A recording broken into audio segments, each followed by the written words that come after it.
चलो बच्चों, तो आज हम लोग ओसी में चैप्टर नंबर 8 कंटिन्यू करते हैं, जिसका नाम है सोर्सेस ऑफ बिजनेस फाइनेंस। देखो, इस चैप्टर में हमने फाइनेंस के बारे में समझा था ना, कि हमारे बिजनेस के लिए फाइनेंस मनी वो कितनी जरूरी है, और जिसमें हमने फाइनेंस के दो टाइप्स देखे थे। एक आता है ऑनर्स फंड, मालिक का खुद का पैसा जो रिटर्न करने की जरूर नहीं होती या तो कंपलसरी नहीं होता रिटर्न करना, वो ऑनर फंड। और दूसरा आता है बोरोड फंड। बोरोड फंड मतलब कि उधार लिया हुआ पैसा।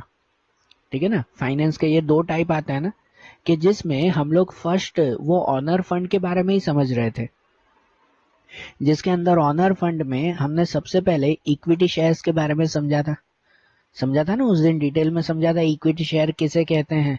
ठीक है, शेयर्स किसे कहते हैं, जो शेयर मार्केट में कंपनी इश्यू करती है। ठीक है, और उनमें से इक्विटी शेयर वो समझो कोई भी बिजनेसमैन के लिए वो उसकी ट्रू अमाउंट या ट्रू ऑनर फंड कहलाता है। सही बात है, क्योंकि इक्विटी शेयर देना बिल्कुल कंपलसरी होता नहीं है। उन्हें अगर इंटरेस्ट भी देना हो तो हमेशा आखिरी में इंटरेस्ट दिया जाता है, अगर प्रॉफिट बचे तो। और जब अगर बिजनेस बंद भी करना हो ना, तो बिजनेस बंद करते वक्त भी इक्विटी शेयर होल्डर्स को हमेशा लास्ट में अमाउंट मिलती है। ऐसा हमने समझा था ना। और इक्विटी शेयर जैसा ही दूसरा एक टाइप आता है, तो उसे हम लोग कहते हैं प्रेफरेंस शेयर। ये भी ऑनर फंड है। ये भी ऑनर फंड मतलब मालिक का खुद का पैसा कहलाता है, क्योंकि प्रेफरेंस शेयर्स देना भी कंपलसरी होता नहीं है, कि अगर पैसे बचे ना तो इनको दिया जाता है। तो इक्विटी शेयर और प्रेफरेंस शेयर्स में फर्क क्या है? ठीक है, फर्क क्या है कि भाई है तो दोनों का मीनिंग तो ऑलमोस्ट सेम कहलाया। इक्विटी शेयर्स को भी इंटरेस्ट देना, पैसे वापस करना जरूरी नहीं होता, कंपलसरी नहीं होता, कि बिजनेस के एंड में अगर पैसे बचे तो फिर उनको दिया जाता है, नहीं तो नहीं। प्रेफरेंस शेयर्स में भी ऐसे ही किया जाता है। तो फिर दोनों में फर्क क्या है? दोनों में फर्क ये है कि जब पैसे वापस करना हो या तो जब उसका डिविडेंड देना हो, जब इंटरेस्ट देना हो, तो वो इंटरेस्ट देते वक्त, वापस करते वक्त पहला प्रेफरेंस वो इनको मिलता है। ठीक है ना, इसलिए इसका नाम ही है प्रेफरेंस शेयर। पहला प्रेफरेंस मतलब पहली बारी इनकी आती है, और उसके बाद अगर कुछ बचे ना तो इक्विटी शेयर को दिया जाता है। इक्विटी शेयर हमेशा आखिरी में आता है, बरोबर। जैसे इनकी डेफिनेशन में लिखा हुआ है ना, the share having first right to receive dividend from companies profit and at the time of liquidation of a company have first right for getting repayment of capital, such share are called preference share। कि ये वो share कहलाते हैं कि जब company के profit में अगर हिस्सा देना हो, एक तो देखो कंपलसरी नहीं होता, ये ऑनर फंड है, मैं फिर से आपको बोल रहा हूँ बेटा, ऑनर फंड है, पैसे देना वापस कंपलसरी होता नहीं है। लेकिन अगर प्रॉफिट हो रहा है और अगर हम लोग डिविडेंड दे रहे हैं, ठीक है, कंपलसरी भले ही नहीं है, लेकिन अगर कंपनी डिविडेंड दे रही है ना, तो भी पहला प्रेफरेंस, पहला राइट वो इनका होता है, प्रेफरेंस शेयर का। उसके बाद अगर डिविडेंड और भी बच गया ना तो इक्विटी शेयर को देते हैं, नहीं तो नहीं देते, बराबर ना। लेकिन ऐसे प्रेफरेंस शेयर में तो वो डिविडेंड फिक्स होता है, उनकी अमाउंट फिक्स होती है कि भले प्रॉफिट कम हो या ज्यादा हो, इनको हमेशा फिक्स ही दिया जाएगा। समझ रहे हो बात? ठीक है। और जब इक्विटी शेयर होता है ना, तो इक्विटी शेयर होल्डर्स का डिविडेंड या इंटरेस्ट वो फिक्स नहीं होता, कि अगर ज्यादा प्रॉफिट हुआ तो उन्हें ज्यादा मिलेगा, कम प्रॉफिट हुआ तो उन्हें कम मिलेगा इक्विटी शेयर्स में। जबकि प्रेफरेंस शेयर्स में अगर कम प्रॉफिट हुआ तो इन्हें मिलेगा ही नहीं, लेकिन अगर प्रॉफिट अच्छा खासा हुआ ना तो भी इनको फिक्स मिलेगा जितना नक्की किया हुआ है, बरोबर।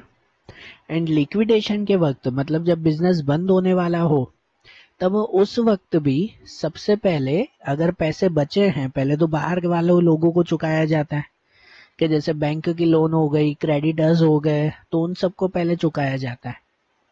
उसके बाद अगर पहले पैसे बच गए ना, उसके बाद बचे तो पहले इनको दिया जाता है, प्रेफरेंस शेयर्स वालों को, और उसके बाद अगर कुछ बचा तो फिर इक्विटी शेयर होल्डर्स को देते हैं। ठीक है, समझ आ रही है ना बात?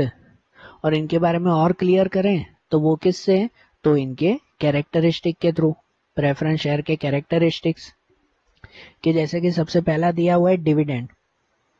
तो प्रेफरेंस शेयर होल्डर को जब भी डिविडेंड देने का मौका आए तो इन्हें फर्स्ट राइट मिलता है, इन्हें सबसे पहला हक मिलता है डिविडेंड के ऊपर, और वो भी फिक्स रेट में इन्हें डिविडेंड मिलता है। डिविडेंड का रेट फिक्स होता है कि हाँ भाई इतने परसेंटेज डिविडेंड मिलेगा, तो उतने ही, कम ज्यादा नहीं। ओके। फिर दूसरा आता है राइट टू वोट। तो प्रेफरेंस शेयर होल्डर को अगर कोई कोई टॉपिक्स के ऊपर जब कंपनी के मालिक को ये इच्छा होती हो कि नहीं भाई इन लोगों से सजेशन लेना है, तो ही प्रेफरेंस शेयर होल्डर को राइट मिलता है वोट देने का।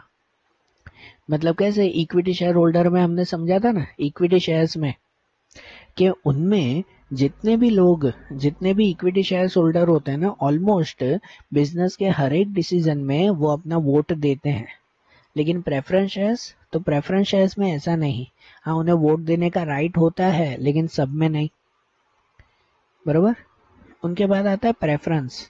तो इनमें ऐसा कहा जाता है कि जनरली जो इन्वेस्टर्स होते हैं ना, वो इन्वेस्टर्स ये प्रेफरेंस शेयर्स खरीदना ज्यादा पहले प्रेफर करते हैं, पहले प्रेफरेंस नहीं देते हैं कि मुझे अगर शेयर मार्केट में से शेयर्स खरीदने हैं ना, तो मैं ये प्रेफरेंस शेयर्स खरीदना ज्यादा पसंद करूंगा, क्योंकि इनमें ये तो ध्यान होता है कि चलो बिजनेस को प्रॉफिट तो होगा ही होगा, ठीक है ना, बिल्कुल बिजनेस लॉस में तो जाएगा नहीं, और अगर प्रॉफिट होगा ना तो मुझे फिक्स इंटरेस्ट मिलेगा, है कि नहीं। मुझे फिक्स, मैंने अगर 10,000 के शेयर खरीदे हैं तो उस पर अगर 10% हो तो 1,000 रुपए मुझे फिक्स मिलेगा ना। इक्विटी शेयर में फिक्स नहीं होता है, जबकि प्रेफरेंस शेयर्स में रेट फिक्स होता है। तो इसलिए अगर किसी को रिस्क ना उठाना हो ना, तो फिर वो लोग ये प्रेफरेंस शेयर्स खरीदना ज्यादा प्रेफर करते हैं, ठीक है। फिर उसके बाद है मार्केट प्राइस। तो प्रेफरेंस शेयर्स की मार्केट प्राइस जनरली सेम होती है, ज्यादा जो है वो अप डाउन नहीं होती। प्रेफरेंस शेयर्स की मार्केट प्राइस ज्यादा अप डाउन भी नहीं होती, सेम ही रहती है। इक्विटी शेयर्स ही होते हैं ना, इक्विटी शेयर्स, तो उनकी मार्केट प्राइस ऊपर नीचे होती रहती है, कम ज्यादा होती रहती है, जबकि प्रेफरेंस शेयर्स में नहीं। कि रेयरली जब इंटरेस्ट में चेंजेस आता है ना, कि अगर बिजनेसमैन चेंज करता हो कि हाँ भाई प्रेफरेंस शेयर्स वालों को पहले 10% इंटरेस्ट देते थे अब 12% देंगे, बढ़ा देता हो या कम कर देता हो कि पहले 10 की जगह अभी 8% उन्हें इंटरेस्ट देंगे, तो ही उनकी जो प्रेफरेंस शेयर्स की वैल्यू होती है, मार्केट प्राइस होती है, वो चेंज होती है।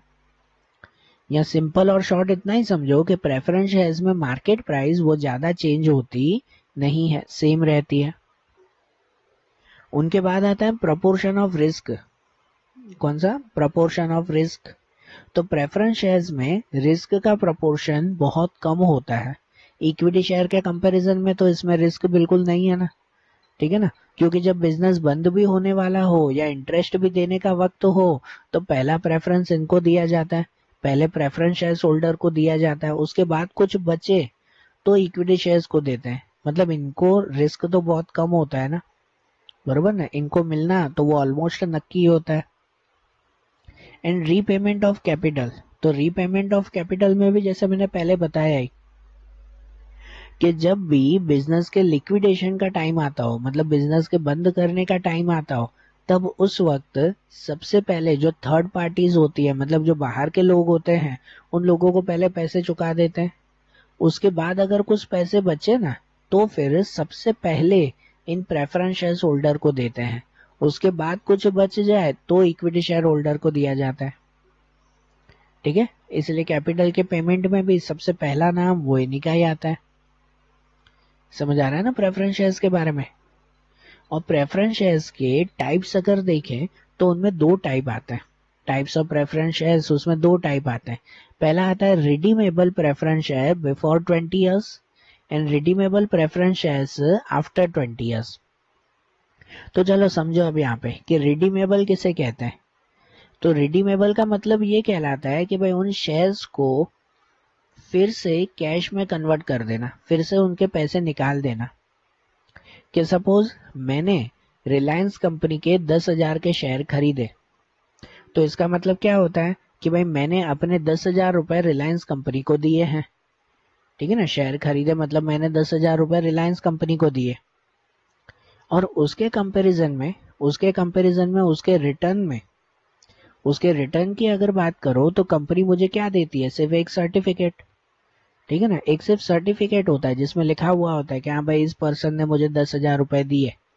तो उस सर्टिफिकेट के थ्रू कभी भी फ्यूचर में कभी भी मुझे अगर पैसों की जरूरत पड़ी ना, तो वही सर्टिफिकेट मैं उस रिलायंस कंपनी को वापस दे दूंगा और अपने पैसे वापस ले लूंगा। मेरे ही पैसे है ना 10,000 रुपए।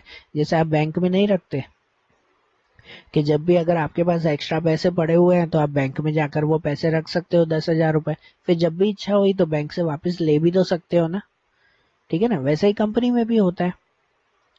ठीक है, कि अगर मैंने रिलायंस कंपनी को 10,000 रुपए दिए, उसके शेयर खरीदे, तो वही शेयर उसको रिटर्न करके मैं अपने 10,000 रिटर्न ले सकता हूँ। उसे कहते हैं रिडीम करना। क्या कहते हैं, रिडीम करना। तो प्रेफरेंस शेयर्स में दो टाइप आता है, redeemable preference share before 20 years. कि एक प्रेफरेंस शेयर्स ऐसे होते हैं कि जिनके ऊपर कुछ उनका जब सर्टिफिकेट बनता है, जब एग्रीमेंट बनता है, तो लिखा हुआ होता है कि आप लोग इतने साल के बाद या इतने साल से पहले ही आप लोग ये पैसे ले सकते हो, उससे बाद नहीं। तो एक ये बिफोर 20 ईयर्स होता है, मतलब समझो कि भाई उस प्रेफरेंस शेयर्स में लिखा हुआ होगा कि 20 साल से पहले कभी भी, कि समझो 10 साल में आप लोग अपने पैसे वापस ले सकते हो। ठीक है, और जो दूसरा है ना कि redeemable preference shares after 20 years, तो आफ्टर 20 ईयर्स का मतलब ये कहलाता है कि 20 साल तक आप लोगों को आपके पैसे वापस मिलेंगे नहीं। इंटरेस्ट आपको हर साल मिलता रहेगा, जो ब्याज मिलता है तो वो ब्याज आपको हर साल मिलता रहेगा, लेकिन पैसे वापस मिलेंगे नहीं। पैसे कब मिलेंगे, तो पैसे मिलेंगे आपको 20 साल के बाद, आफ्टर 20 ईयर्स। ठीक है, तो ऐसे प्रेफरेंस शेयर्स का टाइप आता है ना कि एक 20 साल से पहले भी आप ले सकते हो, वो भी एक है। और दूसरा कि जिसमें आपको पैसे वो 20 साल के बाद मिल सकते हैं, पहले नहीं। ठीक है, तो ऐसे दो टाइप आते हैं इसमें प्रेफरेंस शेयर्स के। समझ आई बात। तो देखो, ये ऑनर फंड के बारे में हमने ये देखा ना कि एक इक्विटी शेयर जो कल समझा था, दूसरा ये प्रेफरेंस शेयर्स के बारे में। अब ऑनर फंड में एक और नाम आता है जिसे कहते हैं हम लोग रिटेन प्रॉफिट या तो प्लाइंग बैक ऑफ प्रॉफिट। ये ऑनर फंड मतलब मालिक का खुद का पैसा ही है, और ये पैसा कोई भी बाहर समझो शेयर के थ्रू भी उधार लिया हुआ नहीं। शेयर्स के थ्रू लिया हुआ मतलब भी एक तरह से तो समझो बाहर से ही लिया ना हमने, हाँ उसको वापस नहीं देना था, इसलिए ऑनर फंड कहते हैं। लेकिन ये रिटेन प्रॉफिट वो ट्रू ऑनर फंड कहलाता है। हाँ सच में ये रियल ऑनर फंड है। कि ये रिटेन प्रॉफिट क्या कहलाता है, कि सपोज जिस साल अगर बिजनेस में अगर ज्यादा जो है वो प्रॉफिट हुआ, काफी ज्यादा अच्छा खासा प्रॉफिट हो गया, तो प्रॉफिट हो गया तो जनरली बिजनेसमैन क्या करता है कि हाँ भाई प्रॉफिट अगर बढ़ गया तो मैं इक्विटी शेयर्स वालों को ज्यादा उनको डिविडेंड दूंगा। सही बात है ना। ये देखो प्रेफरेंस शेयर्स में डिविडेंड देना तो फिक्स होता है, हमने आगे ही वो दोनों देखे हैं, भूलना मत उसे। कि प्रेफरेंस शेयर्स वालों को जब डिविडेंड या इंटरेस्ट जो ब्याज देना होता है तो वो फिक्स होता है, उससे ज्यादा ब्याज उसे नहीं देंगे। लेकिन इक्विटी शेयर्स होल्डर, तो उन्हें ब्याज देना तो फिक्स नहीं होता ना। हमने तो इक्विटी शेयर्स वालों को पहले से ही बोल के रखा है कि देखो जितना होगा उतना हम लोग देंगे, नहीं हुआ तो नहीं देंगे। ठीक है ना, पहले ही उनको बोल के रखा है। तो जनरली बिजनेस में अगर ज्यादा प्रॉफिट हुआ तो रूल के हिसाब से तो उस ज्यादा प्रॉफिट में से हिस्सा वो किसको मिलना चाहिए, इक्विटी शेयर्स होल्डर को। ठीक है, लेकिन कितनी बार मालिक क्या करता है कि इस साल अगर बिजनेस में ज्यादा फायदा हुआ है ना, ठीक है ना, तो उस फायदे में से थोड़ा सा पैसा वो पहले ही अपने यहाँ पर रिजर्व करके रख देता है। रिजर्व करके मतलब के अलग करके रख देता है, क्या भाई ये पैसों का और कोई जगह पर यूज करेंगे और किसी को देंगे नहीं। ठीक है ना, बिजनेस की ग्रोथ के लिए, बिजनेस के डेवलपमेंट के लिए इन पैसों का यूज करेंगे, बाकी ये पैसे किसी को भी देंगे नहीं। तो ये एक तरह का कहलाता है रिटेन प्रॉफिट। रिटेन मतलब समझो ना कि अलग किया हुआ प्रॉफिट, बराबर, और किसी को भी दिया नहीं, न इक्विटी शेयर होल्डर न प्रेफरेंस शेयर होल्डर, वो हमने पैसे अलग करके रख दिए, तो वो रिटेन प्रॉफिट या तो प्लाइंग बैक ऑफ प्रॉफिट कहलाता है। ये रिटेन प्रॉफिट की अगर डेफिनेशन वाइज या ये सेंटेंस वाइज अगर समझो ना, तो ऐसे कहते हैं कि during sound financial position, sound मतलब कि अच्छी खासी, कि जब बिजनेस में काफी अच्छी पोजीशन अगर चल रही हो ना, then company earn more profit, और कंपनी को बहुत अच्छा प्रॉफिट होता हो, then instead of distributing all profit in the form of dividend, company keeps some part of profit in a form of reserve in the business.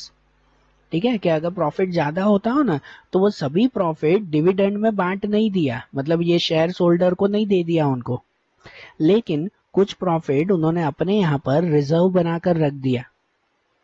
Reserve बनाकर मतलब कि side में करके रख दिया कुछ profit. For future payment of business liabilities, this retained earning of are reinvested in the business. ठीक है, कि जब फ्यूचर में कोई लाइबिलिटीज पे करनी हो, कुछ कर्जा चुकाना हो, कुछ खर्चा अगर करना हो, तब उस वक्त यही पैसे फिर से री इन्वेस्टेड मतलब कि भाई यूज किए जाते हैं, और इसीलिए ऐसे पैसों को कहते हैं प्लाउइंग बैक ऑफ प्रॉफिट। बराबर ना, मतलब है तो हमारा ही प्रॉफिट ना, हमारा ही बिजनेस का कमाया हुआ प्रॉफिट है, लेकिन उस प्रॉफिट में से जो डिविडेंड दूसरों को दिया जाता है ना, इक्विटी शेयर होल्डर को, तो वो डिविडेंड नहीं दिया हमने, लेकिन उसके बदले में डिविडेंड नहीं दिया, लेकिन उसके बदले थोड़ा सा पैसा, थोड़ा सा प्रॉफिट उन्होंने साइड में रिजर्व करके रख दिया, कि फ्यूचर में कोई भी खर्चा होगा, फ्यूचर में कोई भी प्रॉब्लम होगी, तो यही पैसा फिर से री इन्वेस्ट करेंगे, मतलब यही पैसा फिर से यूज करेंगे। ठीक है, इसलिए इस प्रॉफिट को कहते हैं प्लाइंग बैक ऑफ प्रॉफिट। समझ आ रही है बात है? और ऐसा प्रॉफिट है ना यूजफुल हमारे लिए। अब इन प्रॉफिट के बारे में हम लोग उनके एडवांटेजेस देखें कि ऐसे प्रॉफिट का फायदा क्या है। कि आपका अगर समझो आपके बिजनेस में 1 करोड़ का फायदा होता है, तो 1 करोड़ में से 10 लाख आपने पहले ही अलग करके रख दिए, और बाकी के 90 लाख में से आप लोगों ने सबको इंटरेस्ट दिया, जो भी चीजें देनी थी वो चुकाया हमने, तो पहले ही थोड़ा सा प्रॉफिट अलग करके रख दिया ना, है ना। हम लोग भी अपने छोटे से घर में हमेशा ऐसी सेविंग करते रहते हैं। ठीक है, कि हमारा अगर इनकम हो रही है ना, तो उस इनकम में से थोड़ा सा पैसा पहले ही साइड में करके रख देते हैं कि चलो फ्यूचर में कुछ खरीदना होगा, कुछ काम करना होगा ना, तो ये पैसे काम आएंगे। करते हैं कि नहीं, ऐसा ही साइड में पैसे जमा करके रख देते हैं ना हम लोग, तो वही तो ये रिटेन प्रॉफिट कहलाता है ना। ठीक है, इनके फायदे हैं, सबसे पहला useful in times of recession. Recession मतलब कहते हैं मंदी, कि जब जनरली मार्केट में जब मंदी आती है ना, तब उस मंदी में टिकना, उस मंदी में बिजनेस को मेंटेन रखना वो बहुत मुश्किल हो जाता है, क्योंकि बिजनेस में काफी सारे खर्चे होते हैं उस मंदी में, और इनकम बिल्कुल होती नहीं है। तब ऐसे वक्त अगर पहले ही हमारे पास थोड़े पैसे अलग करके रखे हुए होंगे, ठीक है ना, थोड़ा सा ही प्रॉफिट वो पहले से रिटेन करके रखा होगा, अलग करके रखा होगा, तो वो पैसे ऐसे काम में यूज हो जाएंगे ना, रिसेशन मंदी के टाइम में यूज हो जाएंगे ना। मंदी के टाइम में जो खर्चा होगा तो वो खर्चा उसी से ही चलेगा। ठीक है, दूसरा आता है useful in implementation of future plans, कि अगर फ्यूचर में कोई प्लान बनाया हो फ्यूचर के लिए, तो उसके इम्प्लीमेंटेशन के लिए, उसको अमल में लाने के लिए भी ऐसा प्रॉफिट काम आएगा। ठीक है, कि अगर फ्यूचर में सोचा है कि अभी हमारे बिजनेस की ये एक ही ब्रांच चल रही है, अब दूसरी ब्रांच भी हमें अगले साल शुरू करनी है। ठीक है, इस एरिया में मेरी ये एक शॉप चल रही है, अब दूसरी जगह पर दूसरे एरिया में मुझे दूसरी शॉप शुरू करनी है, तो ऐसे प्लानिंग के लिए हमें पैसों की जरूर होगी ना। तो हर साल मैं अपना प्रॉफिट में से थोड़ा सा प्रॉफिट रिटेन करके, मतलब कि अलग करके अगर रखता जाऊं, तो फ्यूचर प्लान के लिए मुझे वो प्रॉफिट काम आएगा ना। बराबर। या तो useful to purchase new asset, या तो कभी अगर नई एसेट खरीदनी हो, मतलब नई मशीन या कुछ खरीदनी हो, तो भी यही प्रॉफिट मेरे काम में आएगा। एक एक प्रॉफिट काफी, एक एक मशीन वो काफी महंगी आती है, लाखों में आ जाती है। तब उस वक्त जनरली बाहर से उधार लेकर अगर हम लोग वो मशीन खरीदे, इससे अच्छा पहले से ही प्रॉफिट का थोड़ा हिस्सा हमारे पास पड़ा हुआ हो, तो किसी बाहर से उधार लेने की जरूरत नहीं पड़ेगी ना, अपने ही पैसे होंगे ना वो। ठीक है, या तो फिक्स डिविडेंड पॉलिसी। कितनी बार ऐसा होता है कि कोई कोई शेयर होल्डर के लिए कंपनी ने फिक्स डिविडेंड पॉलिसी रखी हो, कंपनी अपनी प्रेस्टीज बढ़ाना, अपने नाम बढ़ाने के लिए जनरली ऐसी पॉलिसी बनाती है। फिक्स डिविडेंड पॉलिसी मतलब क्या, कि कंपनी ने जितने भी शेयर होल्डर्स है ना, उन शेयर होल्डर्स को पहले से ही बोल के रखा हो कि देखो भाई कुछ भी होगा ना, आपको हर महीने इतने इतने रुपए तो इंटरेस्ट मिलेगा ही मिलेगा। ठीक है, अगर कंपनी पहले से ही ऐसे बोल देती हो तो उनके कस्टमर्स में कंपनी की इज्जत बढ़ जाएगी ना। ठीक है ना, कंपनी ने बोल दिया कि भाई कुछ भी हो ना, आप लोगों को हर महीने इतना इतना इंटरेस्ट, इतना इतना ब्याज तो मिलेगा ही मिलेगा। ये फिक्स डिविडेंड पॉलिसी, बरोबर। भले वो ब्याज देना कंपलसरी नहीं है, लेकिन कंपनी अपना नाम बढ़ाने के लिए, अपनी प्रेस्टीज, अपनी इज्जत बढ़ाने के लिए ऐसा काम करती है ना। मेरी कंपनी चल रही हो, जैसे मैंने आगे इक्विटी शेयर और प्रेफरेंस शेयर्स में बताया कि उसमें इंटरेस्ट देना कंपलसरी नहीं है, लेकिन आप सबने मुझे पैसे दिए और मैंने आपको एक वादा दे दिया, एक प्रॉमिस दे दिया कि भाई देखो कुछ भी होगा ना, आप लोगों ने इतने विश्वास से मुझे पैसे दिए हैं, तो मैं भी हर महीने आपको इतना इतना इंटरेस्ट दूंगा, इतने परसेंटेज आपको मिलेंगे ही मिलेंगे। ठीक है, ऐसे सबके सामने मैंने बोल दिया। अब अगर ऐसा बोल दिया है तो उससे पीछे तो नहीं हट सकता ना, कि भाई मैंने सबको पहले ही अनाउंस कर दिया कि हर किसी को हर महीने इतना इतना इंटरेस्ट मिलेगा, और एक महीने देने के बाद दूसरे महीने में दो ही नहीं तो मेरी कंपनी का नाम डूब जाएगा ना। सब लोग कहेंगे तो खाली जो है वो बड़ी बड़ी बातें करता है, काम कुछ भी नहीं। सही बात ना। तो जब ऐसी फिक्स डिविडेंड पॉलिसी हो ना कि नहीं भाई लोगों को कंपलसरी डिविडेंड देना ही देना है, और किसी साल अगर लॉस हो गया तो, किसी साल नुकसान हो गया तो भी हमने तो लोगों को प्रॉमिस किया था ना कि हम सबको कंपलसरी इतना इतना इंटरेस्ट या इतना डिविडेंड देंगे ही देंगे। तो ऐसा जब लॉस हो जाता हो ना, और फिर भी अगर किसी को पैसे चुकाने हो, तब उस वक्त ये रिटेन प्रॉफिट काम आता है।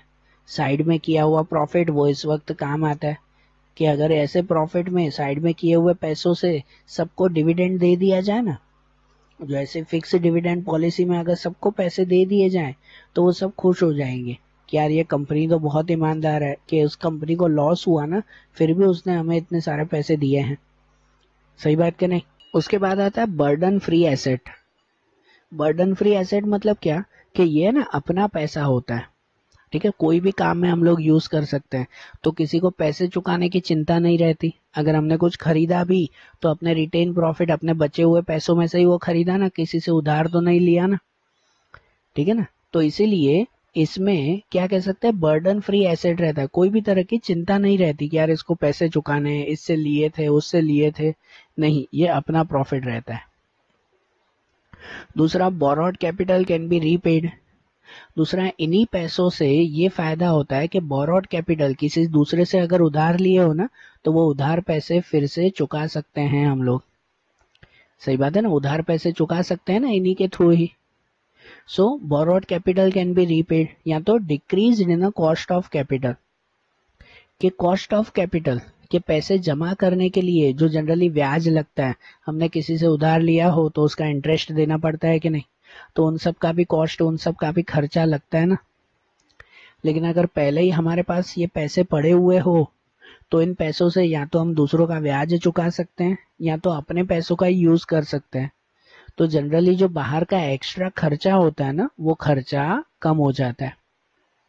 सीधी सी बात है ना, अपने अगर पैसे होंगे तो मुझे बाहर से उधार लेने की जरूरत नहीं पड़ेगी, और मैं अपने पैसों से, ये रिटेन प्रॉफिट से ही मैं अपना काम चलाता रहूंगा, तो मुझे बाहर से लेने की जरूरत नहीं पड़ेगी, और उतना खर्चा भी मेरा कम हो जाएगा। तो ये सब फायदे हैं ना।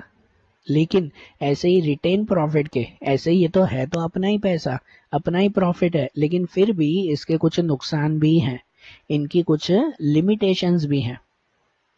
तो वो लिमिटेशन समझे क्या है। सबसे पहली लिमिटेशन आती है encouragement to monopoly. Encouragement to monopoly, हाँ सही बात है कि भाई इसकी वजह से मोनोपोली इंक्रीज होती है। कि अगर किसी के पास कोई बड़ा बिजनेसमैन हो, छोटे मोटे बिजनेसमैन के लिए ये पॉसिबल नहीं है, लेकिन अगर कोई बड़ा बिजनेसमैन हो और उसने इतना सारा प्रॉफिट रिटेन करके रखा हो, पहले से ही अलग करके रख दिया हो, तो जिसकी वजह से उसकी मोनोपोली बढ़ जाएगी। क्योंकि वो फिर क्या कह सकते हैं कि भाई अपनी प्रोग्रेस जल्दी से करेगा, जो चाहे वो काम कर सकता है। दूसरे बिजनेसमैन उतना काम नहीं कर पाएंगे जितना वो काम कर पाएगा, अगर उसके पास ऐसा प्रॉफिट होगा तो। बरोबर। और इनकी वजह से जो है वो उस कंपनी की मोनोपोली बढ़ती जाएगी कि अगर मैंने हर साल थोड़े थोड़े रुपए अलग अलग करके रख दिए हो तो 10 साल के बाद मेरे पास कितने सारे रुपए जमा हो जाएंगे, करोड़ों में मेरे पास रुपए होंगे, ये रिटेन प्रॉफिट। और उन करोड़ों रुपए से मैं बाकी सबका बिजनेस बंद करवा सकता हूँ ना, है कि नहीं। उस बिजनेसमैन में इतनी ताकत हो जाएगी ना कि उस करोड़ों रुपए से कुछ भी कर सकता है कि जिससे बाकी के बिजनेसमैन को नुकसान पहुंचे। तो इसका मतलब कि उसकी खुद की एक मोनोपोली हो जाएगी ना, खुद का एक नाम हो जाएगा कि नहीं भाई मेरा ही बिजनेस सब चल रहा है, बाकी सबका नहीं। ठीक है, ये इसका नुकसान है। दूसरा, प्रमोट स्पेक्यूलेशन। कि स्पेक्यूलेशन का मतलब क्या कहते हैं कि भाई एक तरह से जैसे समझो ना कि भाई उस कंपनी का नाम खराब हो जाता है। आप लोग ऐसे समझो कि जनरली ऐसा होता है कि जब ये कोई भी बिजनेसमैन को रिटेन प्रॉफिट करना हो, अपना प्रॉफिट अलग साइड में रखना हो, तो इसका मतलब वो इक्विटी शेयर होल्डर्स और प्रेफरेंस शेयर होल्डर को इंटरेस्ट नहीं दे रहा है। हमने पहले इसकी डेफिनेशन के थ्रू ही समझा कि अगर प्रॉफिट ज्यादा होता है ना तो वो इक्विटी शेयर होल्डर को ना देकर अपने पास ही वो प्रॉफिट थोड़ा सा अलग करके रख देता है। ऐसा करता है ना, सही बात है ना।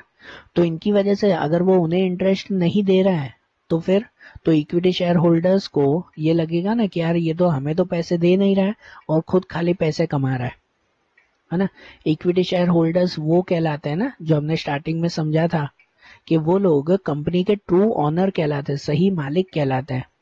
कि उन लोगों ने कंपनी को इस शर्त पे पैसे दिए हुए होते हैं कि भाई पैसे मिले तो देना, नहीं तो भले मत देना।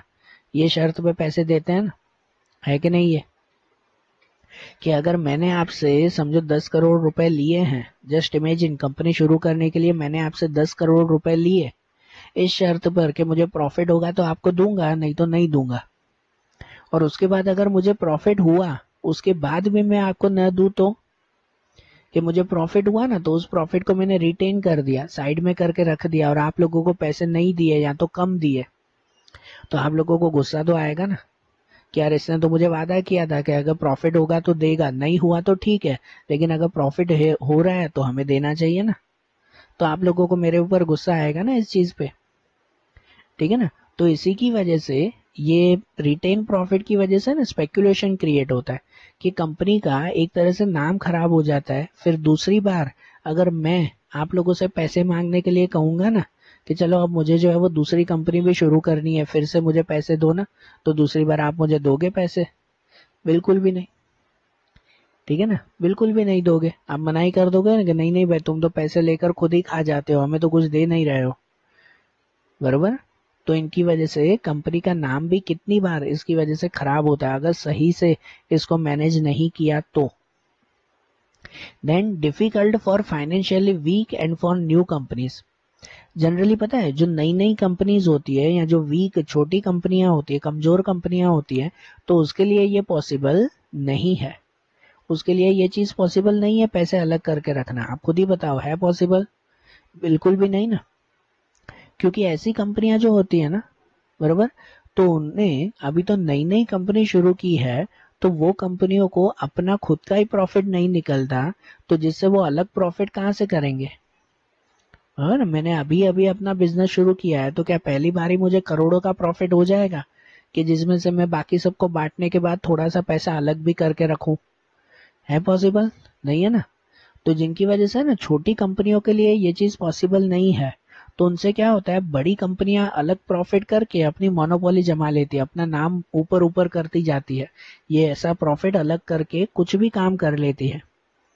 जबकि जो छोटी कंपनियां हैं उनके पास ऐसा प्रॉफिट होता नहीं है, तो इनकी वजह से वो अपनी ग्रोथ इतनी अच्छी नहीं कर पाती। आप खुद ही सोचो ना कि हमारे इंडिया में रिलायंस जैसी, टाटा जैसी बड़ी बड़ी कंपनियां हैं कि वो अपनी ग्रोथ बहुत स्पीड में कर रही है। क्यों कर रही है? इन्हीं चीजों की वजह से। जबकि जो स्मॉल इंडस्ट्रीज होती हैं, छोटे छोटे बिजनेसमैन हैं, वो अपनी ग्रोथ इतनी जल्दी से नहीं कर पाते।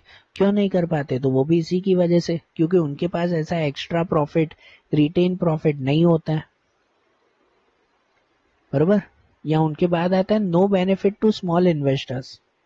सही बात है ना, ये भी वही हुआ ना, स्मॉल इन्वेस्टर्स मतलब जो छोटे छोटे बिजनेसमैन करने वाले, जैसे जो होम इंडस्ट्री चलती हो, घर में जो लोग काम करते हैं उनके लिए, तो उनके लिए ये चीजें पॉसिबल नहीं है। सही हो, वो कमाते ही थोड़ा सा प्रॉफिट है, तो उस प्रॉफिट में से रिटेन प्रॉफिट कहाँ से करेंगे? कुछ प्रॉफिट अलग करके रख देना हो तो उनके लिए पॉसिबल है नहीं, है ना। तो इसीलिए ये रिटेन प्रॉफिट है ना, सिर्फ और सिर्फ जो बड़े बिजनेसमैन है, जो बड़ी बड़ी कंपनियां चलती हैं, उनके लिए ही पॉसिबल है, दूसरों के लिए नहीं। समझ आई बात? तो देखो यहाँ पे आज हमने ये ऑनर फंड देखा, प्रेफरेंस शेयर्स और ये प्लाइंग बैक ऑफ प्रॉफिट, ये ऑनर फंड, मालिक का खुद का पैसा ना। अब जो चैप्टर का दूसरा पॉइंट है ना, जिसे कहते हैं बोरोड फंड, बोरोड फंड मतलब उधार लिए हुए पैसे। तो अगर कोई बिजनेसमैन को कहीं से उधार भी पैसे लेने हैं तो वो कहाँ कहाँ से ले सकता है, उसके बारे में अब हम लोग कल के वीडियोस में देखेंगे। Okay, thank you.